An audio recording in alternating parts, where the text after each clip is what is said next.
আজ শেয়ার করব পুষ্টিগুণে সমৃদ্ধ সজনে পাতা ও কাঁঠালের বীজ দিয়ে দুর্দান্ত একটা রেসিপি। আজ যেইভাবে আমি রেসিপিটি দেখাবো একবারের জন্য হলেও তৈরি করবেন। পরিবারের সকলে একবার মুখে দেওয়া মাত্রই সমস্ত ভাত এই দিয়েই খেয়ে নেবে, এটা আমি গ্যারান্টি দিয়ে বলতে পারি। সজনে পাতা আমাদের শরীরের পক্ষে কতটা উপকার সেটা সকলেই কম বেশি জেনে থাকেন। ভিটামিন এ, সি এবং ই, ক্যালসিয়াম, আয়রন এবং প্রোটিনের মতন প্রয়োজনীয় পুষ্টি উপাদান সমৃদ্ধ এই সজনে পাতা। উচ্চ রক্তচাপ কম করে, রক্তশূন্যতা দূর করে, ফ্যাটি লিভার থেকে মুক্তি দেয়, পেটের রোগ প্রতিরোধ করে, আরও আছে অনেক অনেক রোগ প্রতিরোধক ক্ষমতা। নমস্কার বন্ধুরা, শ্বশুর বোমা রান্নাঘর অ্যান্ড ব্লগ চ্যানেলে সকলকে স্বাগত। তাহলে রেসিপিটি কি করে তৈরি করব সেটাই দেখে নেওয়া যাক। প্রথমেই এইখানে নিয়েছি একদম কচি কচি সজনে শাক। এবার এই যে মোটা ডালটা রয়েছে তার থেকে ছোট ছোট ডালগুলোকে ছাড়িয়ে নেব। মোটা ডালের থেকে সরু যে ডালগুলো ছিল পাতা সমেত সেগুলোকে ছাড়িয়ে নিয়ে জলে প্রায় 15 মিনিট মতন ভিজিয়ে রাখবো। এটা ভিজানো থাক। অন্যদিকে এইখানে নিয়েছি অনেকটা পরিমাণ কাঁঠালের বীজ। এবার কাঁঠালের বীজগুলোর গায়ের থেকে খোসাগুলো ছাড়িয়ে নেব, আর আমি দেখিয়ে দিচ্ছি যে কিভাবে একদম অল্প সময়ে খোসাটা ছাড়িয়ে নেওয়া যায়। কাঁঠাল থেকে কাঁঠালের বীজটা বার করার পরে 2-1 দিন রোদে দিয়ে দেবেন। আর এই রোদে দেওয়ার পরে দেখবেন বীজগুলোর গায়ের থেকে খোসাটা কেমন ফেটে ফেটে যাচ্ছে। সেইভাবে যদি ছাড়ানো যায় একদম অল্প সময়ে সমস্ত খোসাগুলো বাদামের খোসার মতন উঠে চলে আসে। যেহেতু ফেটে ফেটে যায়, সেই ফাটা জায়গা দিয়ে টান দিলে পরেই খোসাটা বেরিয়ে আসবে। তাছাড়া ছুরি বা বটির সাহায্যে একটু সামান্য গায়ের থেকে অংশ একটু ছুলে নেবেন।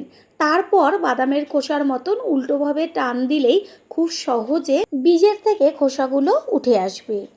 আমি 5-6টা খোসা ছাড়িয়ে নিয়েছি।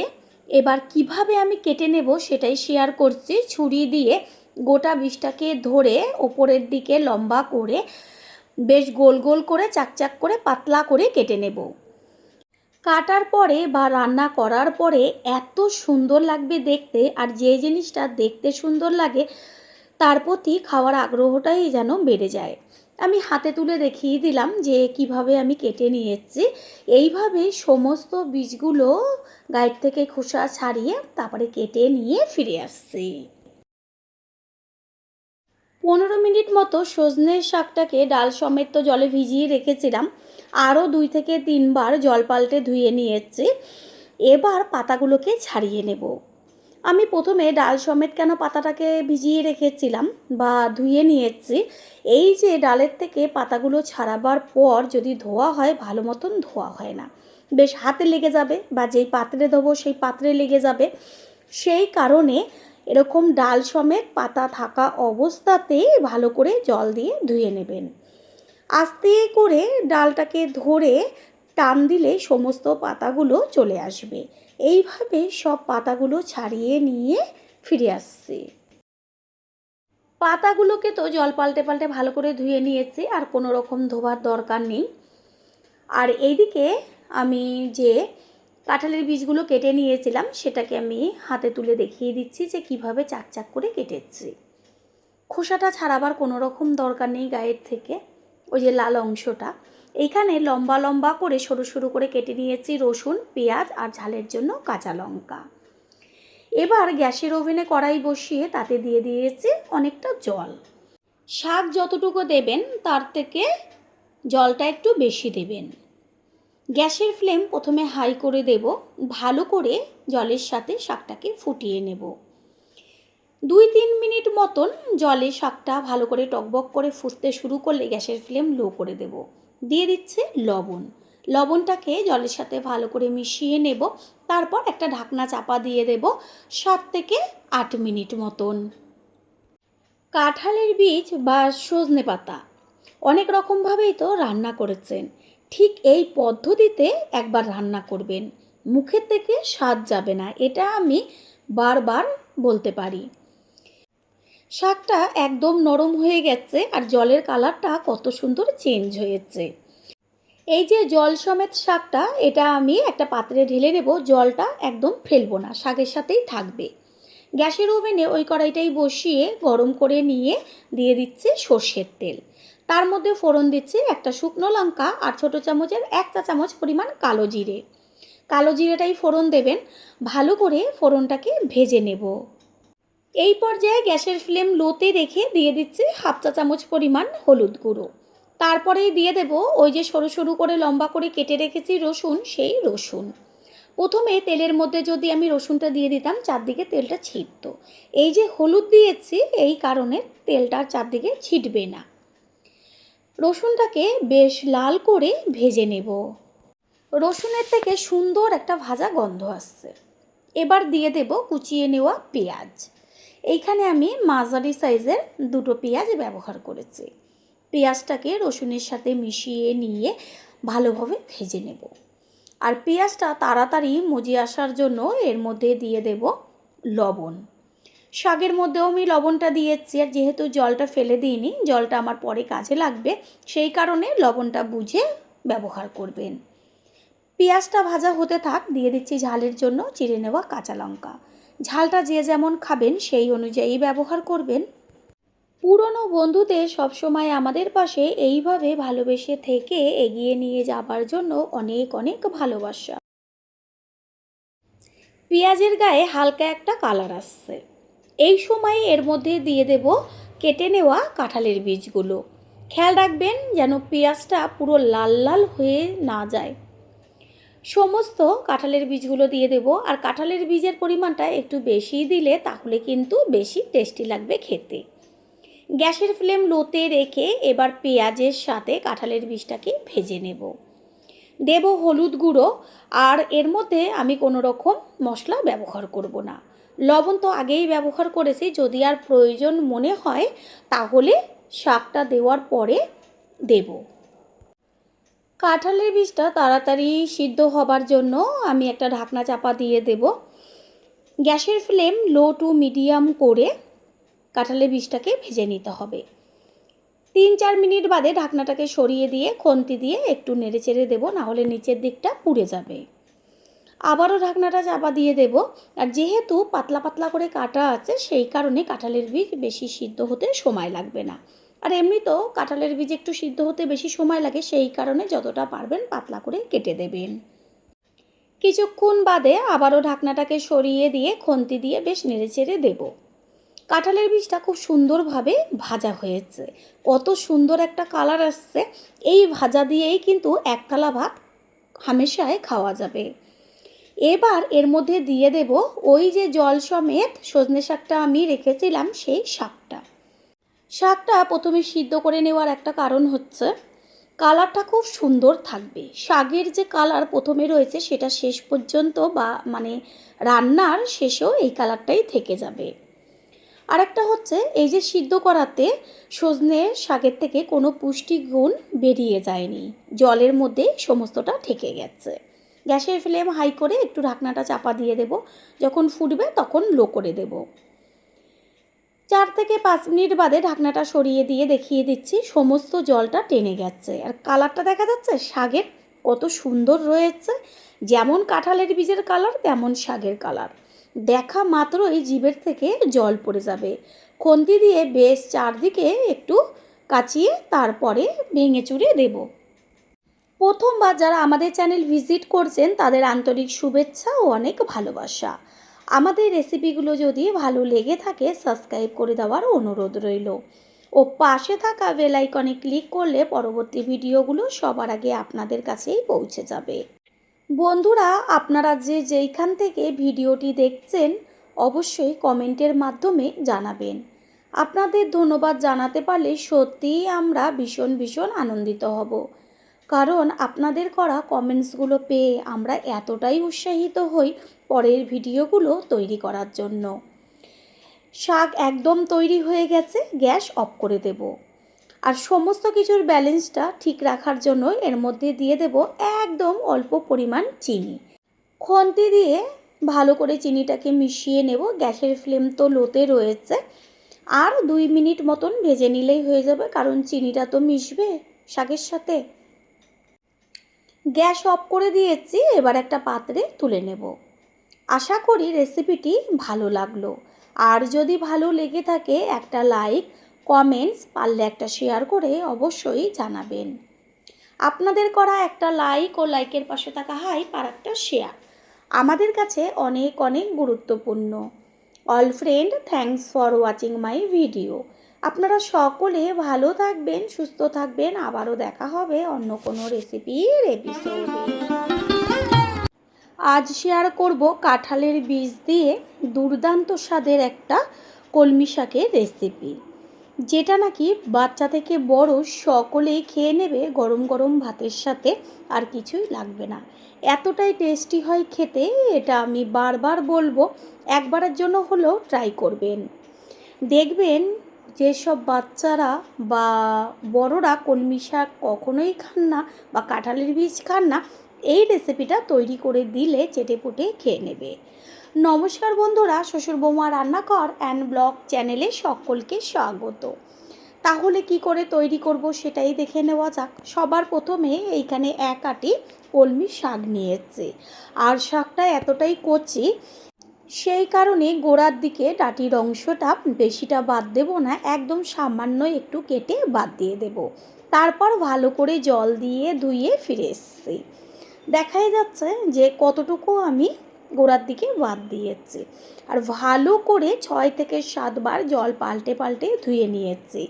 এবার শাকটাকে কেটে নিয়ে ফিরে আসব।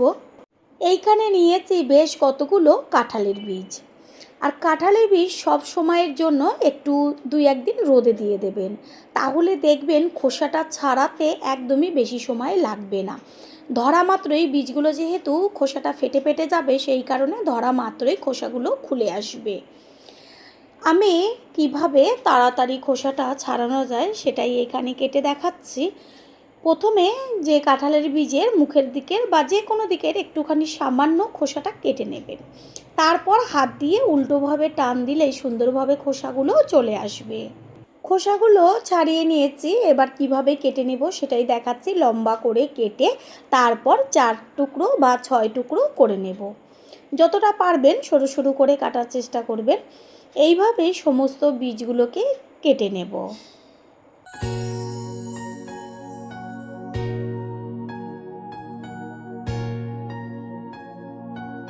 সমস্ত বীজগুলো কেটে নিয়ে ফিরে এসেছি, জলে ভিজিয়ে রেখেছি। এটা জলে ভিজানো থাক। এদিকে আগের থেকে তো শাকটা ধুয়ে রেখেছিলাম, এবার কেটে নিয়েছি। আর নিয়েছি মুগের ডাল। এইখানে প্রায় 1 মুঠো মতো মুগের ডাল আছে। বেশি মুগের ডালের একদমই প্রয়োজন নেই। মুগের ডালটাকে ভালো করে জল দিয়ে ধুয়ে নেব। গ্যাসের ওভেনে কড়াই বসিয়ে কড়াইটাকে ভালো করে গরম করে নিয়ে দিয়ে দেব সর্ষের তেল। তেলটাকে প্রথমে গরম করে নিতে হবে। তারপর এর মধ্যে দিয়ে দিচ্ছি শুকনো লঙ্কা আর 1/2 চা চামচ পরিমাণ কালো জিরে। ফোড়নটাকে তেলের মধ্যে ভেজে নেব। এইখানে 5 ফোড়নও দিতে পারেন, তবে কালো জিরের টেস্টটা একটু বেশি টেস্টি হয়। ফোড়নটা তো ভালো করে ভাজা হয়ে গেছে, এবার এর মধ্যে দিয়ে দেব 1/2 চা চামচ পরিমাণ মতন হলুদ গুঁড়ো। তেলের সাথে হলুদ গুঁড়োটা মিশিয়ে নেব। তারপর দেব লম্বা লম্বা করে সরু সরু করে কেটে নেওয়া রসুন। রসুনের পরিমাণটা একটু বেশি ব্যবহার করেছি। গ্যাসের ফ্লেম লোতে রেখে রসুনের টুকরোগুলোকে ভালো করে ভেজে নিতে হবে। বেশ গায়ে একটা কালার আসবে, আর সুন্দর একটা ভাজা যখন গন্ধ বেরোবে, তখন এর মধ্যে দিয়ে দেব কুচিয়ে নেওয়া পেঁয়াজ। রসুনের সাথে পেঁয়াজটাকে ভালো করে নেড়ে চেড়ে মিশিয়ে নেব। গ্যাসের ফ্লেম হাই করবেন না, তাহলে চট করে পেঁয়াজটা পুড়ে যাবে। পেঁয়াজটা তাড়াতাড়ি মজে আসার জন্য দিয়ে দিচ্ছে লবণ। লবণটাকে মিশিয়ে নেব। দেব ঝালের জন্য চিড়ে নেওয়া কাঁচা লঙ্কা। ঝালটা যে যেমন খাবেন সেই অনুযায়ী ব্যবহার করবেন। পেঁয়াজ কাঁচা লঙ্কা বেশ তেলের মধ্যে যখন অর্ধেকটা মতন ভাজা হবে, হালকা একটা ব্রাউন কালার আসছে, এই সময় এর মধ্যে দিয়ে দেব ওই যে লম্বা লম্বা করে সরু করে কেটে রেখেছিলাম কাঁঠালের বীজগুলো, সেই বীজের সাথে পেঁয়াজটাকে ভালো করে নেড়ে চেড়ে নিয়ে গ্যাসের ফ্লেম লোতেই থাকবে। দেব 1/2 চা চামচ পরিমাণ হলুদ গুঁড়ো। হলুদ গুঁড়োটাকে খুন্তি দিয়ে ভালো করে কাঁঠালের বীজগুলো এপিট ওপিট করে নেড়ে চেড়ে মিশিয়ে নেব। কাঁঠালের বীজগুলো তাড়াতাড়ি সিদ্ধ হয়ে যাবার জন্য একটা ঢাকনা চাপা দিয়ে দেব। পুরনো বন্ধুদের সবসময় আমাদের পাশে এইভাবে ভালোবেসে থেকে এগিয়ে নিয়ে যাবার জন্য অনেক অনেক ভালোবাসা। 4-5 মিনিট মতন ঢাকনা চাপা দিয়ে রেখেছিলাম, তারপরে ঢাকনাটাকে সরিয়ে দিয়ে বেশ খুন্তি দিয়ে একটু নেড়ে চেড়ে দেবো। বীজগুলো অর্ধেকের বেশি সিদ্ধ হয়ে গেছে। এই পর্যায়ে এর মধ্যে দিয়ে দেব ওই যে 1 মুঠো মুগের ডাল নিয়েছিলাম, সেটাকে 5-6 বার ভালো করে জল পাল্টে ধুয়ে নিয়েছি। জলটাকে ঝরিয়ে সেই মুগ ডালটা এবার দিয়ে কাঁঠালের বীজের সাথে ভালোভাবে ভেজে নেব। খেয়াল রাখবেন যেন ডালটা একদম পুরো ভাজাতে লাল লাল না হয়ে যায়, বেশ একটু হালকা হালকা ভাজা হবে, সুন্দর একটা ভাজা মুগ ডালের গন্ধ বেরোবে। সেই সময়ই এর মধ্যে দিয়ে দেব ওই যে কেটে রেখেছিলাম শাক, সেই শাক। প্রথমবার যারা আমাদের চ্যানেল ভিজিট করছেন তাদের আন্তরিক শুভেচ্ছা ও অনেক ভালোবাসা। আমাদের রেসিপিগুলো যদি ভালো লেগে থাকে সাবস্ক্রাইব করে দেওয়ার অনুরোধ রইল ও পাশে থাকা বেল আইকনে ক্লিক করলে পরবর্তী ভিডিওগুলো সবার আগে আপনাদের কাছে পৌঁছে যাবে। শাকটা ভালো করে সব কিছুর সাথে নেড়েচেড়ে মিশিয়ে নেব। লবণ তো আগে ব্যবহার করিনি, এবার এর মধ্যে দিয়ে দেব লবণ। আর লবণ দেওয়ার সাথে সাথে শাকের থেকে জল বেরোতে শুরু করবে। গ্যাসের ফ্লেম প্রথমে হাইতে রাখতে হবে, কারণ শাকটা বেশ একটু এগুলোর সাথে ভাজা ভাজা হবে। লবণ দেওয়ার সাথে সাথে শাকটা একদম মজে আসছে। আর কতগুলো শাক ছিল, এখন কতটুকু হয়ে গেছে, আরও কমে যাবে। গ্যাসের ফ্লেম তো হাইতে রয়েছে। যখন দেখবেন শাকটা একটু ভাজা ভাজা হয়ে গেছে, গ্যাসের ফ্লেমটা হাইতেই থাকবে। একটুখানি দিয়ে দেব 1/2 কাপ পরিমাণ জল। জলটা দিয়ে তারপরে যখন দেখবেন জলটা একটু ফুটছে, তখন গ্যাসটা একদম লোতে রেখে একটা ঢাকনা চাপা দিয়ে দেব।